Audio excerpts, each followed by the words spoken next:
नमस्कार मित्रांनो, आई कुठे काय करते या मालिकेच्या आजच्या भागात आपण पाहणार आहोत. यश तो दागिन्यांचा बॉक्स घेऊन कांचनला द्यायला जात असतो. त्यावेळी मागून अनघा त्याला हाक मारते आणि त्यांची ती कपड्यांची भरलेली बॅग यशला म्हणत असते, ही पण घेऊन जा. मी गेले असते परंतु जानकी आत्ताच उठलीये. अनघा ती बॅग यशच्या हातात देतच म्हणते, संजनाताईला आता सध्या फक्त घर रिकामं करायचंय, त्यामुळे ती काहीही सामान फेकून देईल.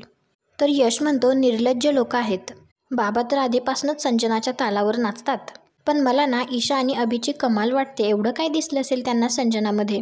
ती म्हणेल तसं करायला तयार आहे दोघं. तर अनघा म्हणते, जाऊ दे, त्या विषयावर बोलून काही उपयोग नाहीये, फुकट डोक्याला ताप. तर यश म्हणत असतो, पण अनघा मी गप्प बसणार नाहीये. आप्पांनी जरी गिवअप केलं असेल ना तरीही मी गिवअप करणार नाहीये.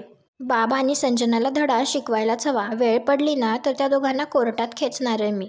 तर अनघा म्हणते, यश तुला एक सांगू का, या सगळ्यात ना खूप वेळ, पैसा आणि एनर्जी वेस्ट होणार आहे. त्यापेक्षा आत्ता आरोहीकडे लक्ष दे, तिला तुझी जास्त गरज आहे.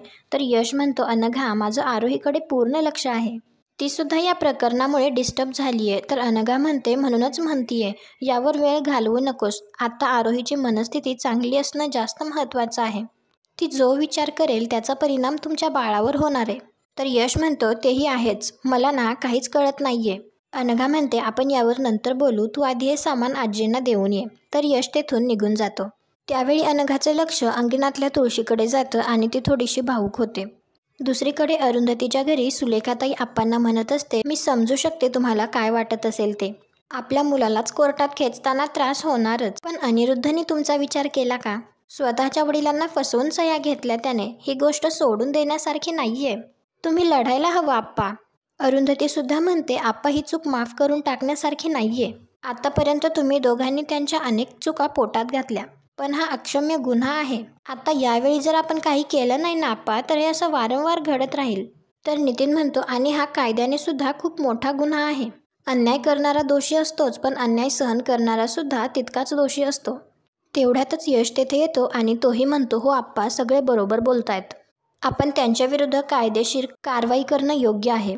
अरुंधती म्हणत असते, आप्पा असे हातपाय गाळून नाही चालणार. आम्ही सगळे आहोत तुमच्याबरोबर, तुम्ही फक्त हो म्हणा. आम्ही बघू पुढे काय करायचं ते.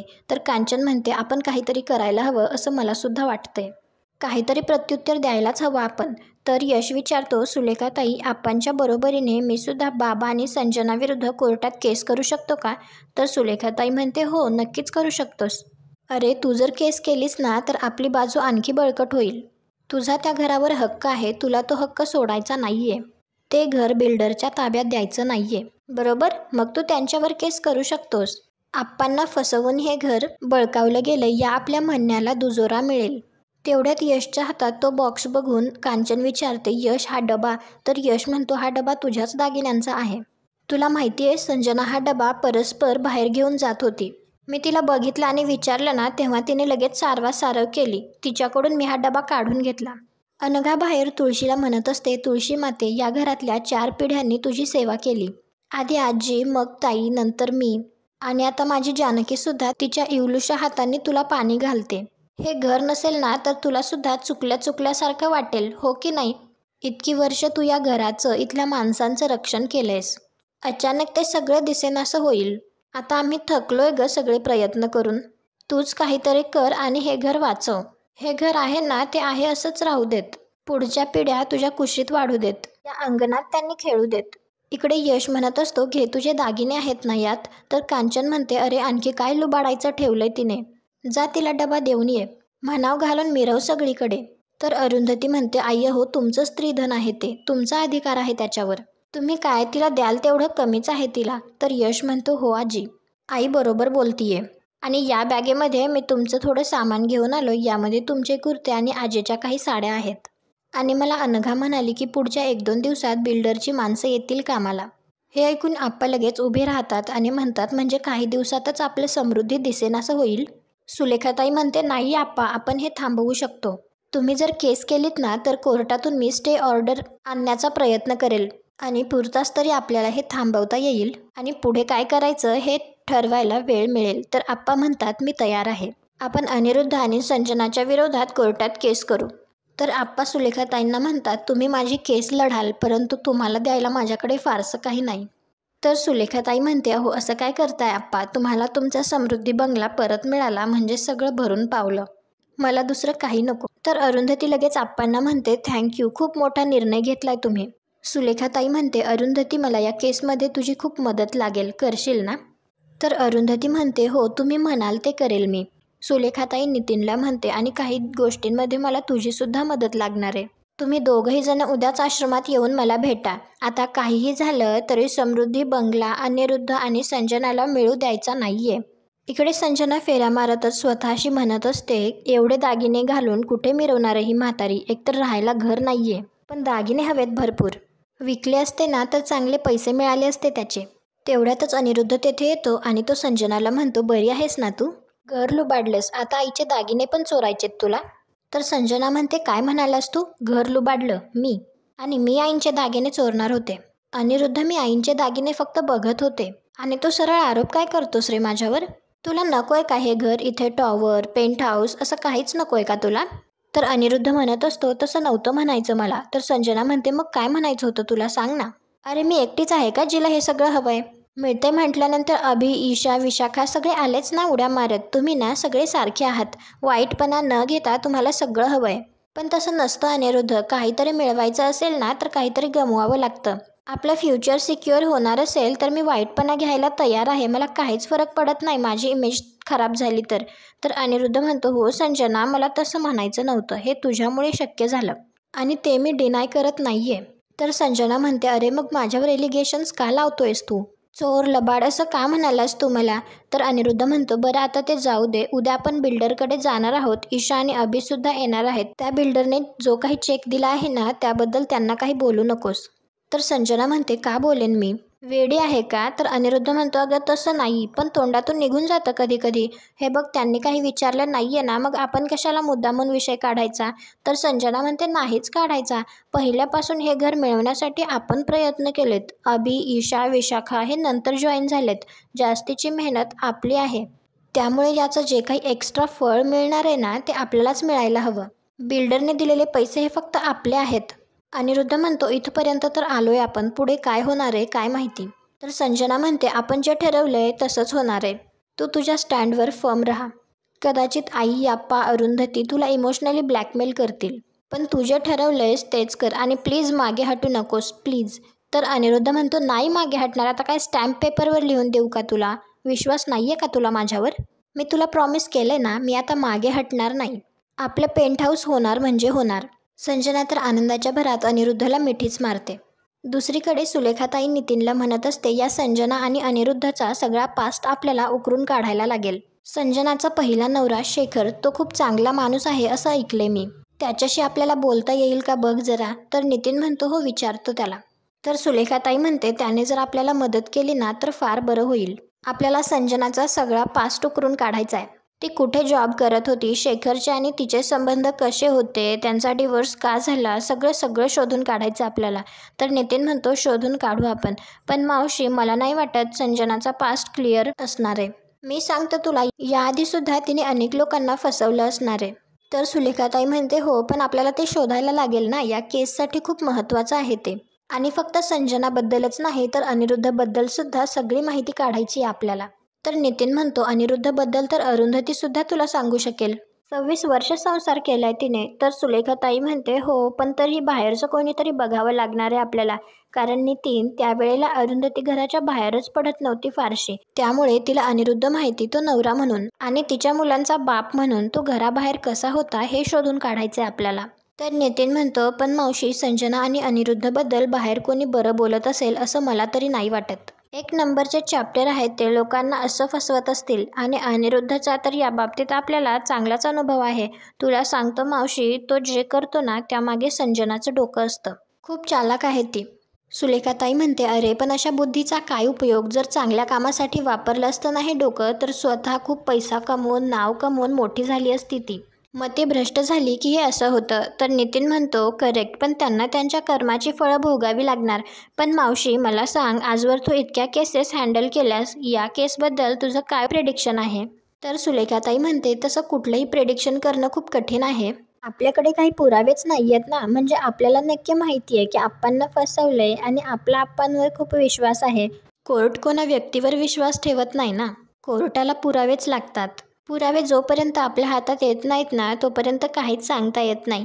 आणि नितीन जेव्हा अनिरुद्ध आणि संजनाला जेव्हा कळेल की आप्पा त्यांच्यावर केस करणार आहेत तेव्हा ते काही स्वस्थ बसणार नाही आहेत. ते सुद्धा मोठा वकील बघतीलच. तर नितीन म्हणतो म्हणजे उगाच खोट्या आशेवर राहण्यात काही अर्थ नाही आहे. तर सुलेखाताई म्हणते बरोबर बोललास.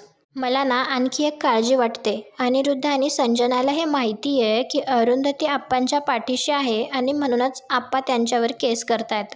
त्यामुळे ते सगळ्यात आधी अरुंधतीचं खच्चीकरण करण्याचा, तिची बदनामी करण्याचा प्रयत्न करतील. एकदा का अरुंधती बॅकआउट झाली की मग आप्पा काहीच करू शकणार नाहीत ना. तर नितीन म्हणतो म्हणजे अरुंधतीला सगळं स्ट्रॉंगली हँडल करावं लागणार आहे. तर सुलेखाताई म्हणते तिला कल्पना येणार नाही एवढी तिला स्वतःच्या मनाची तयारी करावी लागणार आहे.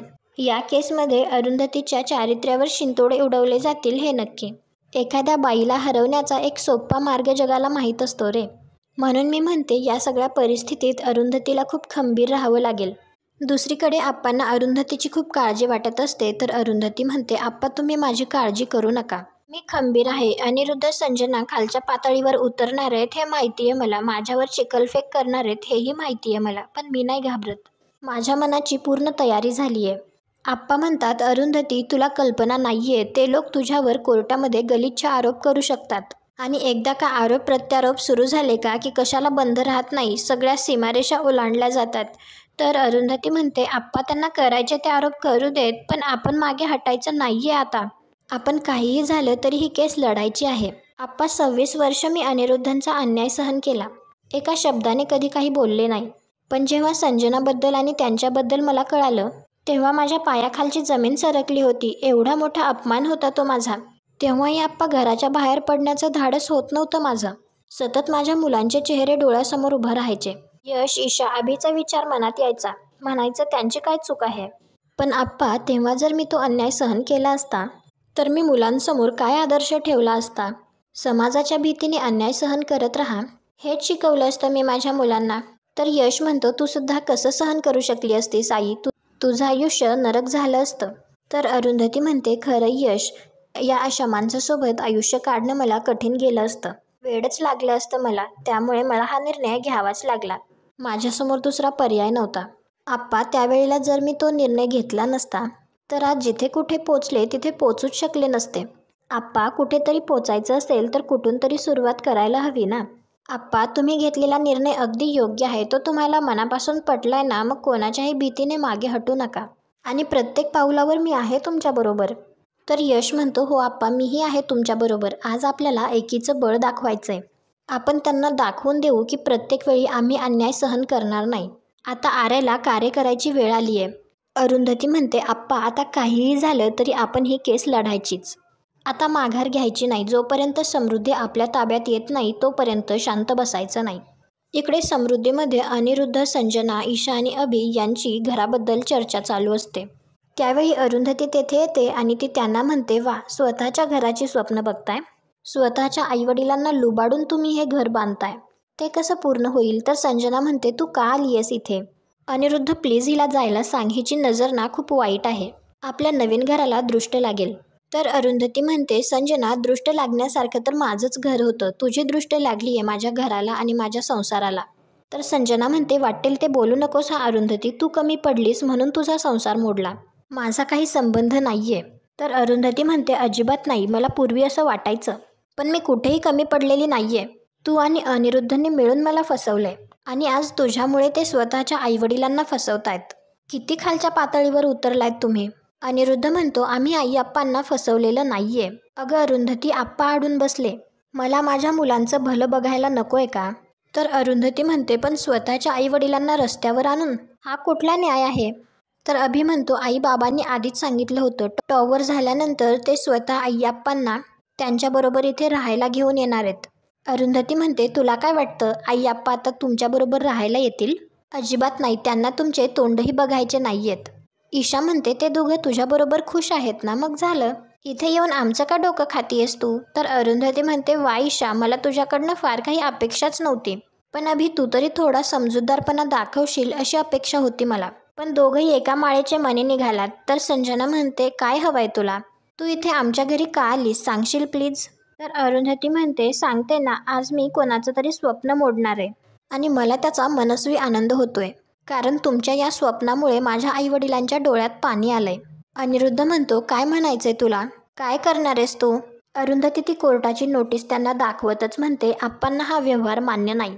त्यांना इथे टॉवर नकोय. अनिरुद्ध म्हणतो, पण प्रॉपर्टीच्या पेपर्सवर आप्पांनी सह्या केल्यात ना?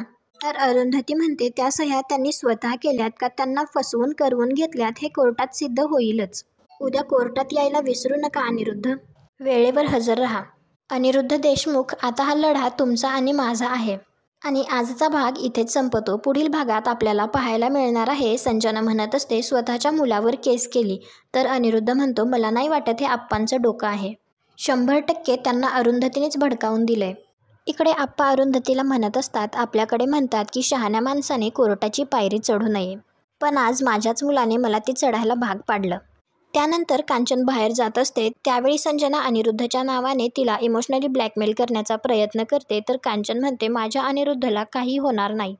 त्यानंतर अरुंधती अनिरुद्धला म्हणत असते, मी कशी आहे हे माझ्या जवळच्या लोकांना माहिती आहे, त्यामुळे समाजाची भीती मला नाही. आता जे बोलायचं आहे ते कोर्टातच बोलू. तुम्हाला हा भाग कसा वाटला ते कमेंट करून नक्की सांगा. व्हिडिओला लाईक करा. आपल्या मराठी मालिका चॅनलला सबस्क्राईब करा. भेटू उद्याच्या भागात.